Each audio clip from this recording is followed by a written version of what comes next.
Hello students, आज हम पढ़ेंगे रैखिक समीकरणों को हल करने की बीजगणितीय विधि।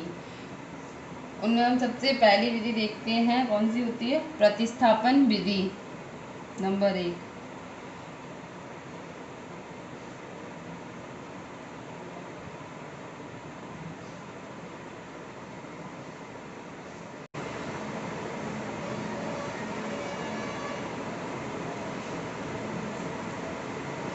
प्रतिस्थापन विधि से समीकरण को हल करने के लिए सबसे पहले हम दो समीकरण लेते हैं।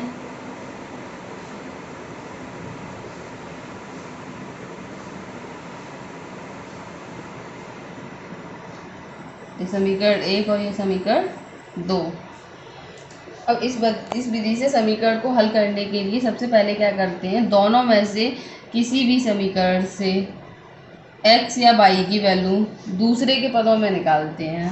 तो जिस समीकरण से हमें x की वैल्यू निकालना आसान होता है उससे निकालते हैं। अभी हम यहाँ देखते हैं, अगर दूसरे वाले समीकरण से अगर हम x की वैल्यू निकालेंगे तो हमारे पास आ जाएगी 3 माइनस के 2y। अगर हम पहले वाले से निकालते तो उससे थोड़ा सा वैल्यू बड़ी आती, इसलिए हमने जो x की वैल्यू है वो दूसरे वाले समीकरण से निकाल ली है। तो हमारी x की वैल्यू क्या आएगी? x बराबर 3 माइनस के 2y। अब जो ये x की वैल्यू हमारे पास आई है इसको हम समीकरण 1 में रखेंगे।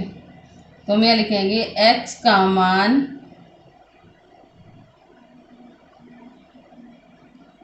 समीकरण 1 में रखने पर x का मान समीकरण 1 में रखेंगे तो क्या हो जाएगा?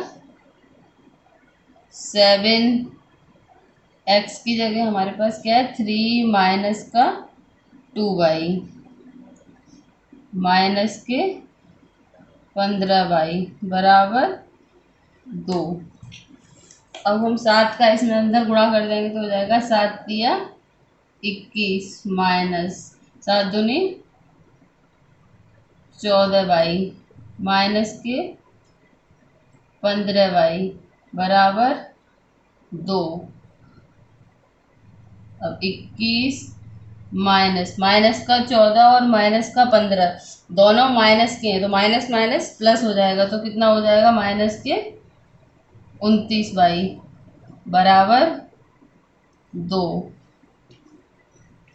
अब हम इसको y के टर्म को इधर कर लेते हैं और ये इधर ले आते हैं तो हो जाएगा 21 माइनस 2 बराबर 29y। अब हमने इसमें से क्या किया कि 21 में से 2 को माइनस कर दिया तो कितना आया? 19 हो गया ये हमारा 29y। क्या आएगा हमारे पास? 19/29। अब हम y का मान दोनों समीकरण में से किसी में भी रख सकते हैं, तो हमें जिसमें आसान होता है हम उसमें रखते हैं।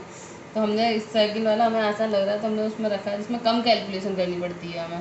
तो x बराबर 3 माइनस का 2y, तो ये हो जाएगा 3 माइनस के 2 इंटू वाई की वैल्यू कितनी है हमारे पास? 19/29। अब हम 19 का अगर 2 से गुणा कर देंगे तो हमारे पास क्या हो जाएगा? 3 माइनस के 38/29। तो इसका एलसीएम ले लेंगे, इसके नीचे 1 मान के, तो 29 आ जाएगा एलसीएम, और इसको सॉल्व कर लिया तो हो गया 3 माइनस के 29 माइनस 38।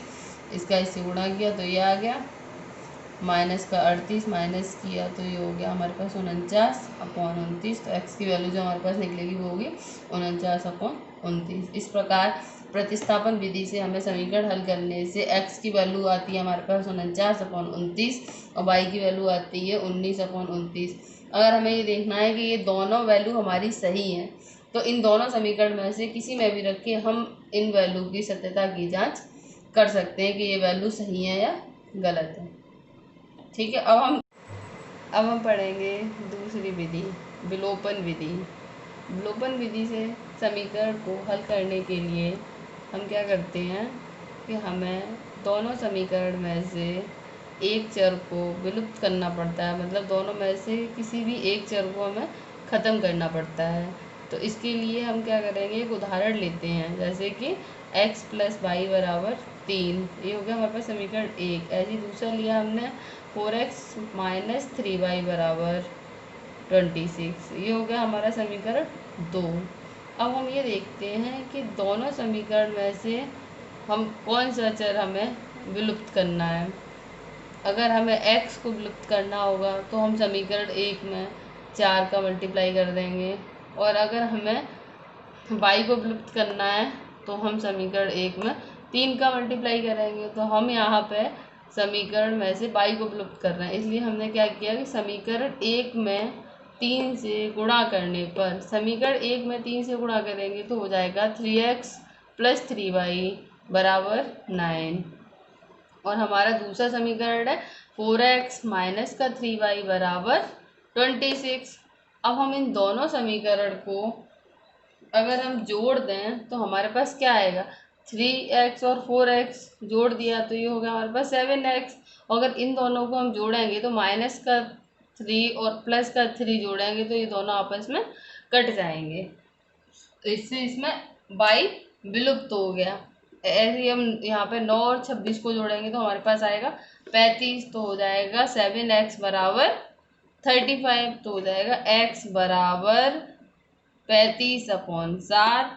तो ये हो जाएगा x बराबर 7 पंजे 35। तो यहाँ से हमारे पास जो x का मान निकलेगा वो क्या होगा, x बराबर 5।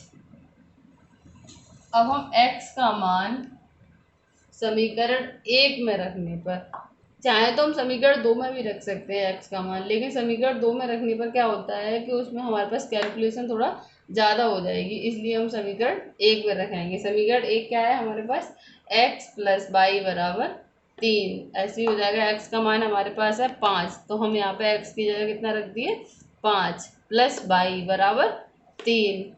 तो अगर हम इसको बराबर के इधर ले जाएंगे तो ये हो जाएगा y बराबर 3 माइनस के 5। तो 3 में से 5 घटाया तो कितना बचा, 2। अब जो किसका साइन आएगा, जिसका हमारे पास नंबर बड़ा है, तो -5 बड़ा है, -5 ज़्यादा है, इसलिए ये -5 आ गया, माइनस के 2 आ गया। तो यहाँ से जो y की वैल्यू निकलेगी वो कितनी आएगी, -2। तो हमने देखा कि विलोपन विधि से समीकरण हल करने से हमारे पास x की वैल्यू आई है 5 और y की वैल्यू आई है -2।